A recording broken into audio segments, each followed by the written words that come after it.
Good morning family. এইমাত্র ঘুম থেকে উঠলাম, এখন বাজে হচ্ছে 9:42। আমার রং ঢং দেখে বুঝতে পারছো ঘুমানো অবস্থায় যেন কি পাহাড় ফাটিয়ে দিয়েছি। মজা দুটো সার্ফ এক্সেল দিয়ে পরিষ্কার করবো, যা সেন্ট বেরাচ্ছে তার যে কোনো পারফিউমকেও হার মানিয়ে দেবে।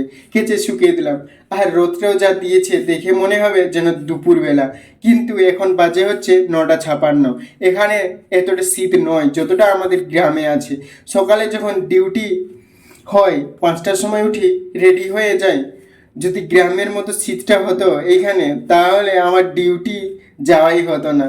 তো যাই হোক, মুখ ধুয়ে মুড়ি খেয়ে বাসন ধুচ্ছি আর নিজেই নিজে হাসছি।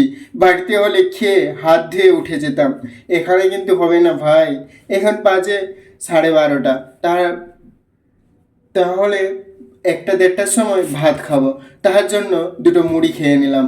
কালকে আদার পেস্ট ছিল না, আর মশলাও একটু একটু ছিল না, তার জন্য সাগর আর রাজু কাল বিকালে এনে রেখেছে। আমি গ্যাসটাও ধরাতে পারতাম না, সিরিয়াসলি বলছি, এখানে এসে শিখলাম গ্যাসটা ধরছে না, কি হচ্ছে বুঝতেও পারছি না। অ্যাটলাস গ্যাসটা ধরলো, যখন আগুন জ্বলে কীরকম একটা শব্দ হয় শুনে আমার ভয় লাগে ভাই। মনে হয় কিছু যেন হয়ে গেল বা হবে। চান করে খেয়ে এখন যাচ্ছি ডিউটি। তো চলো, দেখা হচ্ছে পরের মিনি ব্লগের। টাটা।